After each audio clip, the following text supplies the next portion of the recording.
Foto kita sudah menyediakan salah, kita saja mengcover yang mendampingi kita yang Mas Budi mungkin bisa sedikit pendapat terkait kasusnya yang tiga restorasi ya pas kebetulan alhamdulillah mulai harga udah mas ya hanya kamu dulu. Hogi Minaya kini lega karena tak lagi mengenakan gelang GPS di kakinya seusai dilepas oleh Kejaksaan Negeri Sleman pada Senin 26 Januari 2026.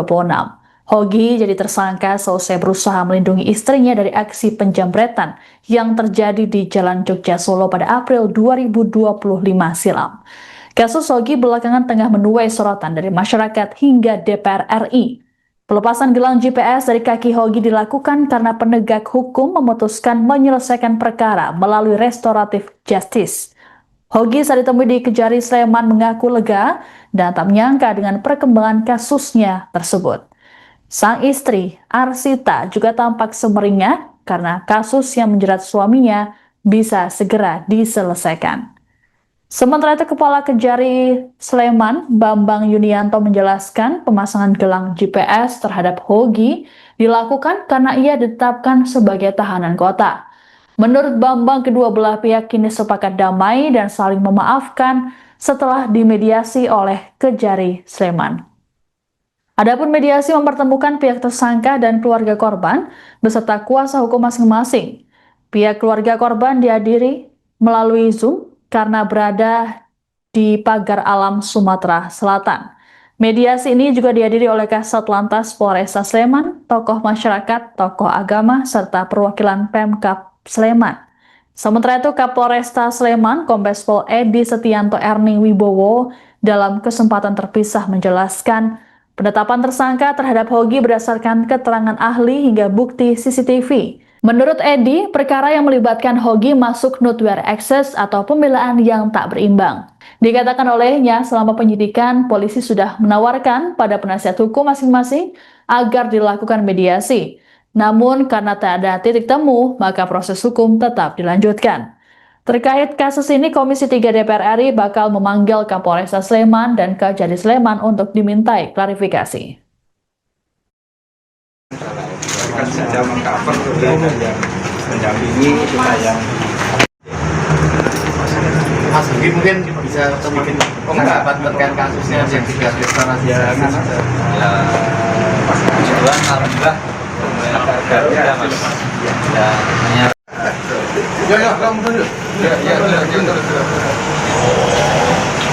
Saya makasih ya. Bentar Pak, pelan-pelan dulu Pak. Pelan-pelan biar gambarnya Pak. Pak Kapolres tadi ada upaya RJ dalam kasus yang berikut di Kejaksaan. Seperti apa Pak?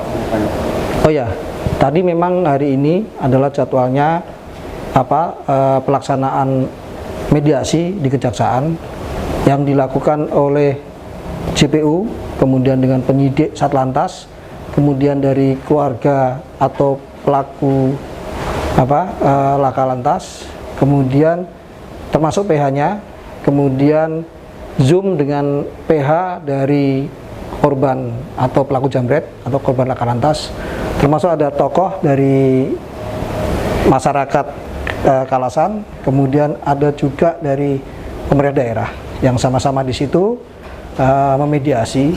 Dengan hasil pada saat itu sudah saling memaafkan, ya. Namun nanti ada tindakan lanjut untuk menempuh jalurnya itu. Itu menurut yang hasil dilaksanakan tadi.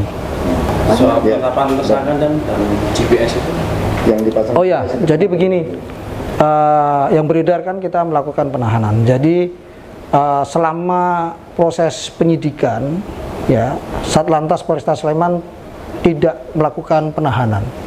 Ya, apalagi tadi ada yang menyampaikan GPS, yaitu kita tidak melakukan itu. Nah, karena selama proses penahanan sampai dengan tahap 2 kita tidak melakukan penahanan.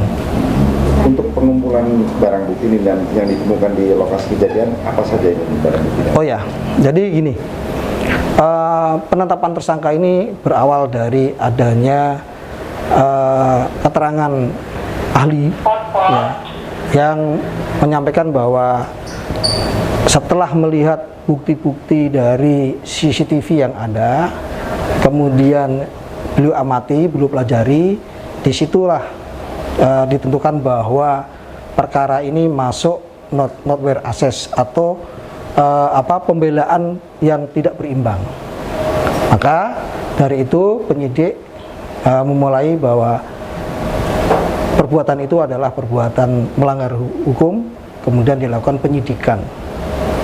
Penyidikan itu juga kita sudah menunggu proses mediasi yang kita lakukan, menawarkan kepada para pengacara masing-masing atau PH masing-masing untuk dilakukan mediasi dengan baik. Tapi karena tidak ada hasil titik temu, maka proses ini tetap dilanjutkan karena dari pihak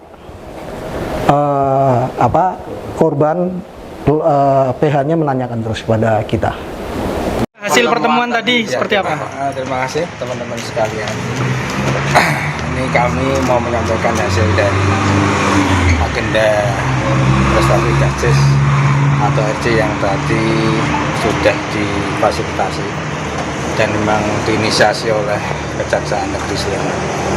Terima kasih Kejaksaan Negeri Sleman yang sudah menginisiasi kemudian juga memfasilitasi terkait dengan acara restoratif justice ini. Yang jelas kalau kita bicara pada agenda yang ada ini tadi atau hari ini adalah acara yang pertama atau bagian pertama. Karena tadi dalam forum RJ yang sudah kita ikuti ada beberapa hal yang sudah menjadi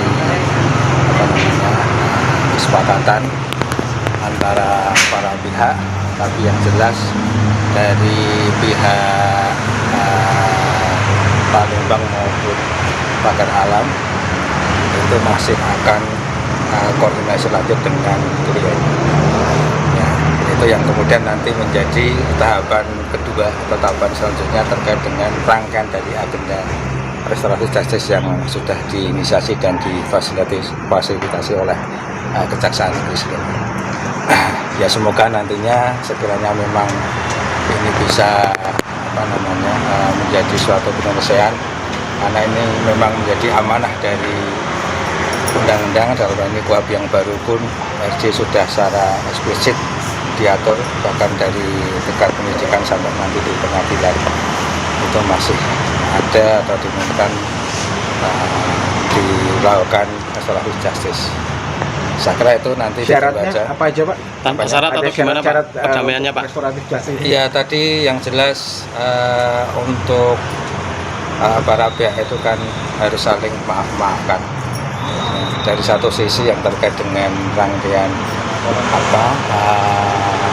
perkara yang penjamretan itu kan juga dari klien kami nanti harus memaafkan juga. Kemudian dari sisi yang terkait dengan lakanya sendiri nanti juga dan kami nanti di situ juga ada permohonan maaf yang sekiranya nanti bisa dilakukan. Tapi itu nanti sekali lagi ini kan baru jilid satunya. Download Tribun X sekarang, menghadirkan lokal menjadi Indonesia.